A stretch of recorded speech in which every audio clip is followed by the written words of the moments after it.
Assalamualaikum warahmatullahi wabarakatuh. Selamat pagi semua anak-anakku kelas 5 SD Negeri Merisen 1. Apa kabarnya kalian hari ini? Semoga kalian tetap sehat dan selalu semangat buat belajar. Hari ini kita belajarnya masih secara daring. Nah, walaupun daring, kalian tetap harus mematuhi protokol kesehatan dengan menerapkan 5M. Yang pertama yaitu memakai masker. Yang kedua, mencuci tangan dengan sabun. Yang ketiga, menjaga jarak. Yang keempat, menjauhi kerumunan. Dan yang kelima, mengurangi mobilitas. Nah, kalian simak baik-baik pembelajaran hari ini ya. Semangat, selamat belajar. Hari ini kita akan belajar tema 9, benda-benda di sekitar kita, subtema 2, benda dalam kegiatan ekonomi, pembelajaran yang keempat. Nah, sebelum memulai pembelajaran, yuk kita berdoa bersama dulu. Berdoa mulai. Selesai. Nah, kalian perhatikan baik-baik penjelasannya ya.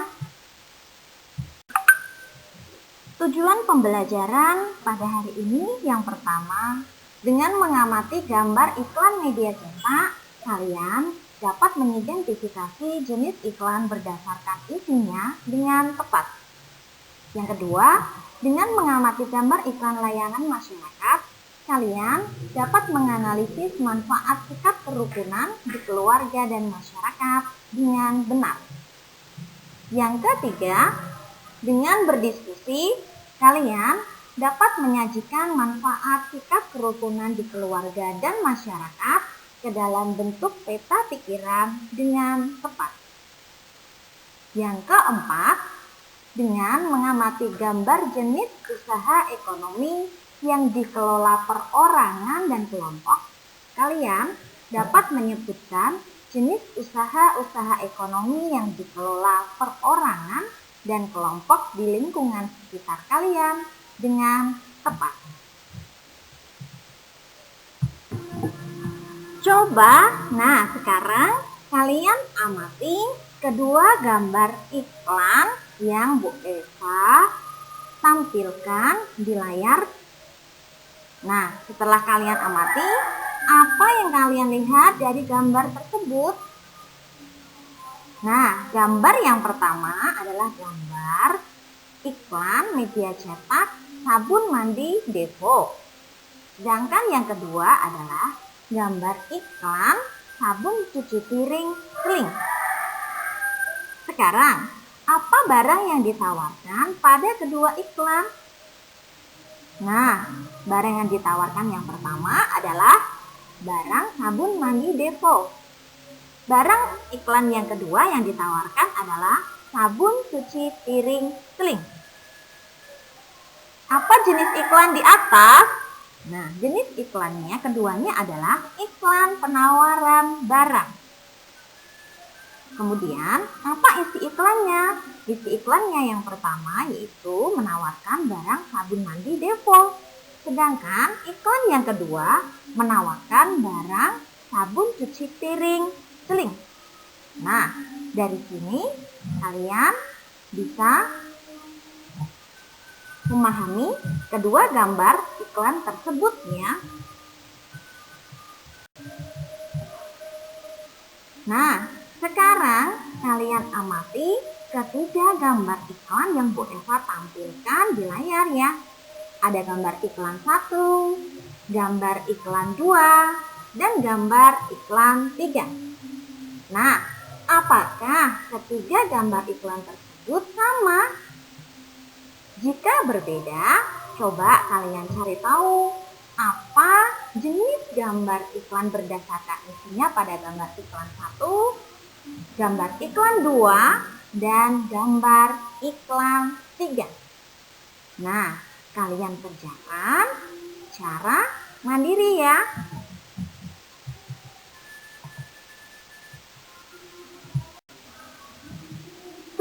kalian mencari tahu 3 jenis gambar iklan tadi, nah kalian kerjakan dalam menggambar dan mengisikan seperti tabel yang Bu Eva tampilkan di layar.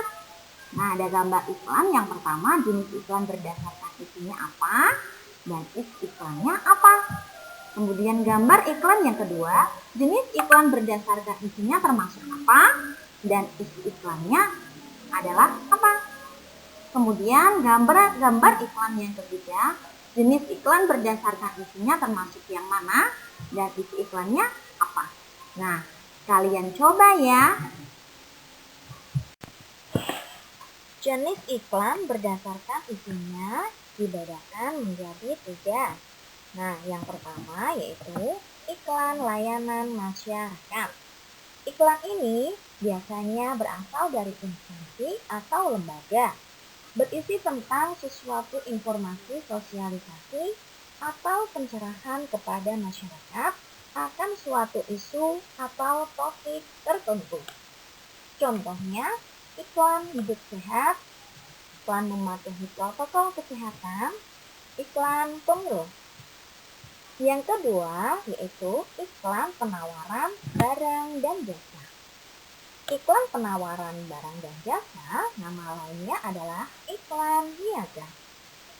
Iklan yang biasa kita jumpai, iklan ini merupakan jenis iklan yang berisi tentang tawaran akan barang atau jasa kepada masyarakat. Nah, contohnya yaitu menawarkan minuman, makanan, sepatu, kosmetik, dan lainnya. Untuk penawaran jasa, yaitu menawarkan jasa ojek online, jasa kurir. Jenis iklan berdasarkan isinya yang ketiga yaitu iklan pemberitahuan atau iklan pengumuman. Iklan ini bertujuan untuk menarik masyarakat tertentu saja. Nah, isinya yaitu biasanya iklan ini mengumumkan suatu acara, iklan duka cita, dan yang lainnya. Nah, dari ketiga jenis iklan tadi, sekarang kalian coba amati. Nah, dari iklan yang kalian amati sekarang, coba kalian mengamati iklan apa ya? Iya, betul. Ini adalah iklan pengumuman atau pemberitahuan. Nah, coba isinya tentang apa ya? Iya, isinya yaitu untuk mengikuti kerja bakti di daerah pertemuan Sambi Baru. Nah, sekarang coba, kalau kalian bekerja bakti, kalian lakukan sendiri ataukah bersama-sama? Iya, ketika kalian bekerja bakti, tentunya kalian lakukan bersama-sama warga sekitar. Nah, ketika kalian lakukan bersama-sama, maka pekerjaan yang kalian lakukan akan cepat selesai. Nah, kerja bakti tersebut kalian lakukan bersama-sama, maka akan menciptakan sikap kerukunan. Tentunya kerukunan antar masyarakat Sambi Baru. Setelah kalian mengamati gambar iklan pengumuman kerja bakti di Sambi Baru, tentu kerukunan hidup sangat diperlukan dalam kehidupan keluarga dan masyarakat. Nah, menurut kamu, apa saja manfaat kerukunan hidup di keluarga dan masyarakat? Nah, kalian tulis 5 saja manfaat kerukunan hidup di keluarga dan masyarakat.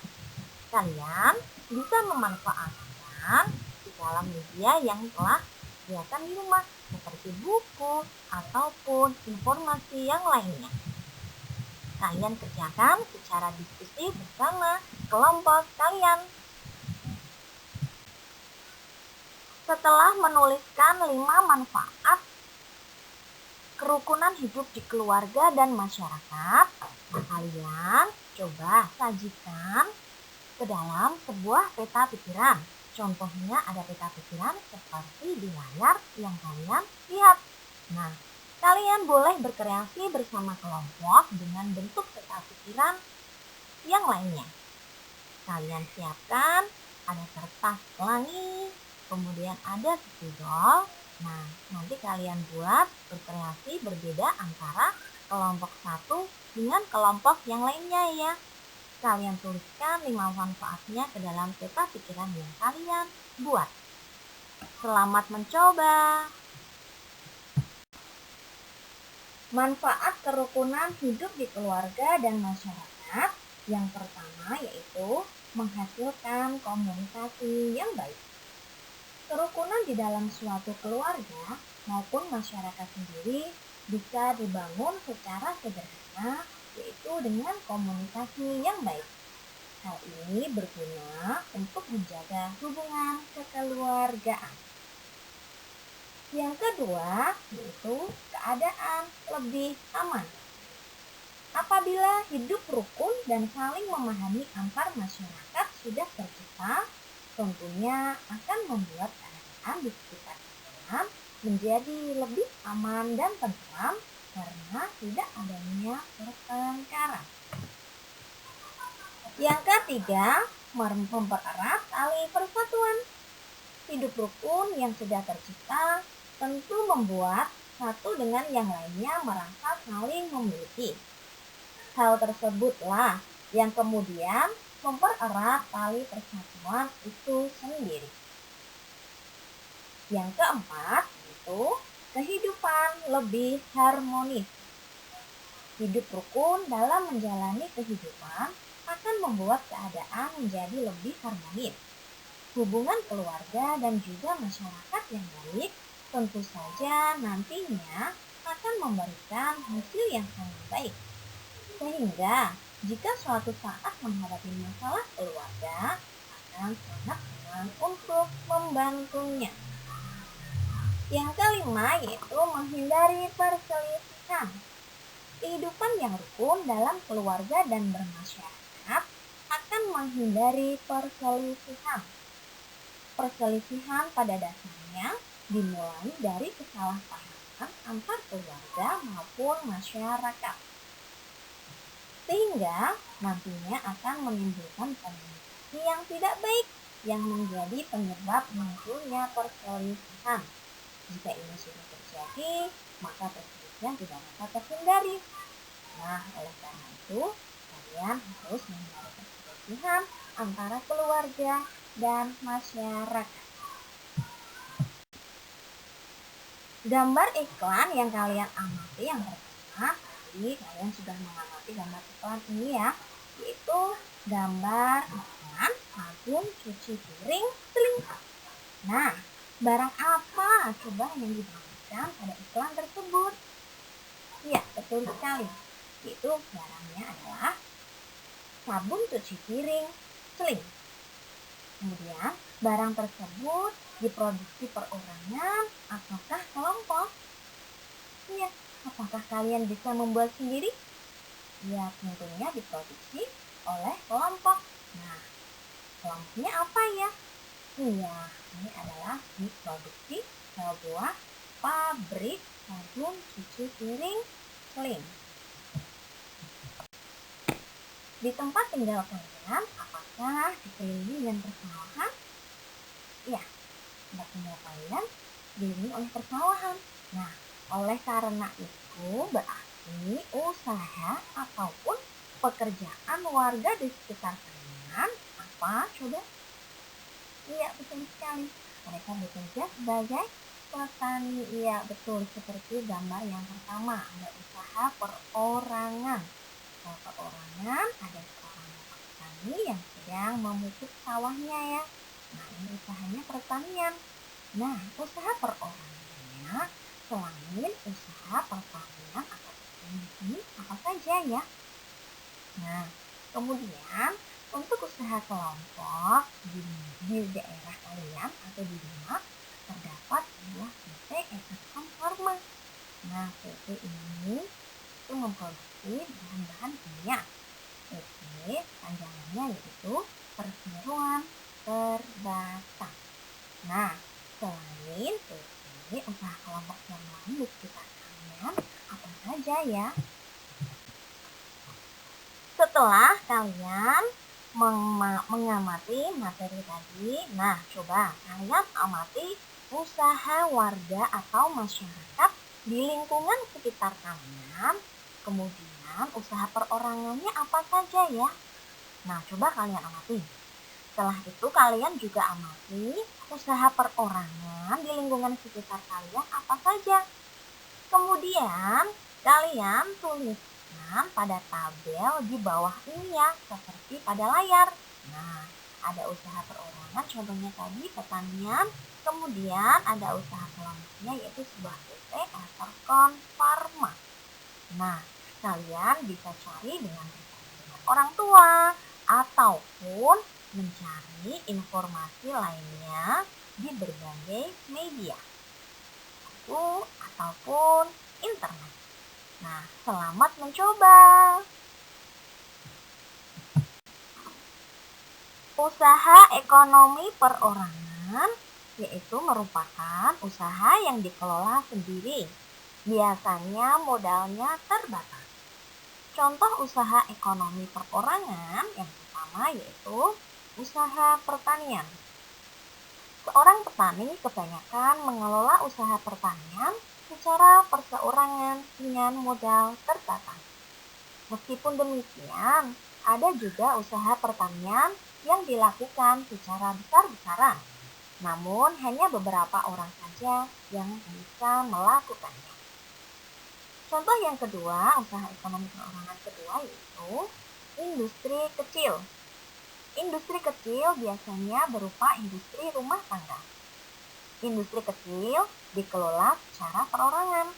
Contohnya yaitu seperti pada gambar, ada usaha kerajinan, mebel meja, kursi, dan lemari.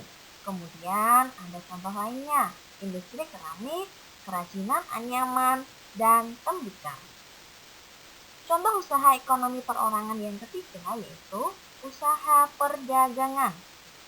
Usaha perdagangan yang dikelola secara perorangan biasanya berjumlah kecil sampai menengah.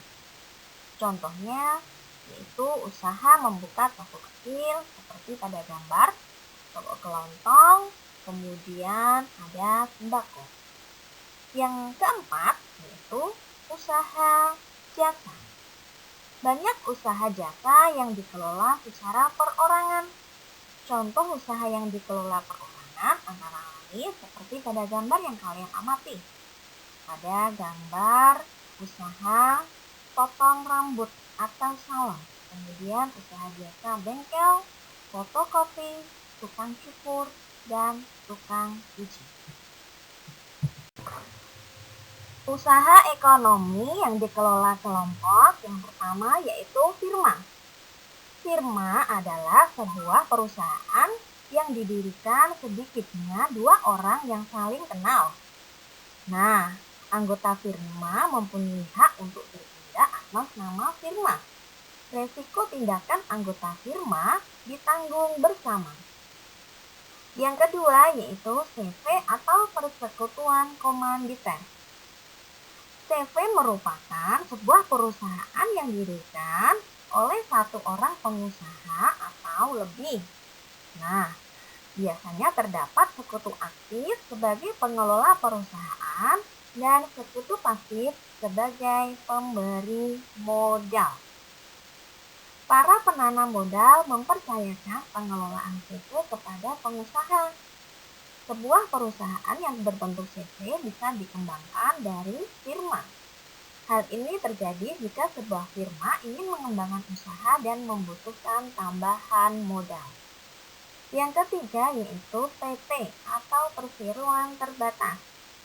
Yaitu sebuah perusahaan yang modalnya didapat dari penjualan saham. Saham adalah sebuah surat berharga sebagai tanda keikutsertaan menanamkan modal dalam sebuah perusahaan. Yang keempat yaitu BUMN atau Badan Usaha Milik Negara. Perusahaan yang seluruh modalnya dimiliki oleh negara. Ada 3 bentuk perusahaan negara, yaitu perusahaan jawatan atau perjan, perusahaan umum atau perum, dan perusahaan perseorangan yaitu persero. Kesimpulan pembelajaran pada hari ini, yang pertama yaitu kalian sudah belajar jenis iklan berdasarkan isinya, yaitu ada iklan layanan masyarakat, iklan penawaran barang atau jasa, ketiga iklan pemberitahuan atau pengumuman. Nah, yang kedua, kalian belajar manfaat kerukunan hidup di keluarga dan masyarakat, yaitu menghasilkan komunikasi yang baik, keadaan lebih aman, mempererat tali persatuan, kehidupan lebih harmonis, dan menghindari perselisihan. Kemudian, yang ketiga, kalian sudah belajar jenis usaha perorangan dan kelompok di lingkungan sekitar kalian. Nah, untuk usaha perorangannya ada pertanian, perdagangan, industri kecil, dan usaha jasa. Yang kedua yaitu usaha kelompok. Ada firma, CV, PT atau perseroan terbatas, dan BUMN, yaitu badan usaha milik negara. Demikian pembelajaran pada tema 9, benda-benda di sekitar kita, subtema 2, benda dalam kegiatan ekonomi, pembelajaran yang keempat. Nah, Bu Eva harap kalian dapat memahami materi hari ini. Jangan lupa kalian besok mempersiapkan untuk pembelajaran tema 9, benda-benda di sekitar kita, subtema 2, pembelajaran yang kelima. Nah, Bu Eva tetap mengingatkan untuk selalu jaga kesehatan, tetap patuhi protokol kesehatan, dan kalian tetap semangat. Sampai jumpa di pembelajaran yang selanjutnya ya, di pembelajaran 5. Nah, sebelum berakhir, yuk kalian berdoa bersama. Berdoa mulai. Selesai. Nah, terima kasih. Semoga pembelajaran hari ini bermanfaat untuk kita semua. Sampai jumpa di pembelajaran selanjutnya. Wassalamualaikum warahmatullahi wabarakatuh.